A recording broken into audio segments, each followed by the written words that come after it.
Hey there, let me show you how I organize my fabric here at Shannon Brinkley Studio. So I like to be able to see all of my pretty fabrics. So I have it in baskets and old furniture. So this one was a piece that my mother had and she gave it on to me. I love that the drawers have these glass panels in the front of all of them. So I'm able to see all of the pretty fabrics. So this is where I have a bunch of different prints, all organized by color. So I can access them easily and grab what I need.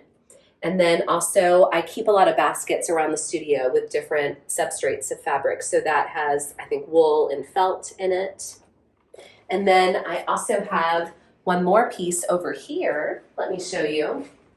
So this was a china cabinet of my grandmother's. So she gave it to me, and it was one of those, like, it was like a 70s stain, wood that looked fine, but I went ahead and painted it this beautiful emerald green, which I know she would have been completely okay with. She loved bright colors. And in here is where I store all of my solids, as well as scraps, fabrics that I have dyed, and bolts of fabric. These are all some of the fabrics that I've designed. And what's fantastic about storing your fabrics by color is not only then can you grab them really quickly and easily, and it just looks pretty for it to all be in a rainbow, but it's a really great exercise to distinguish subtle differences in hue. So if you're separating out your blues from your turquoises, from your aquas, that starts to really train your eye for color. So that's a little tip, an exercise that I give people when I'm teaching about color. So in Meander, we have our full color curriculum, and that's one of the exercises that I give people.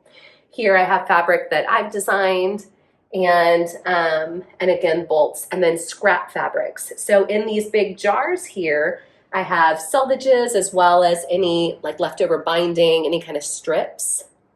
All right, so here I have baskets of scraps. So on the left is the warm basket, in the center is the basket with cool scraps, and on the right is neutral. And then on the top, we have more baskets of fabric where each of these holds my works in progress.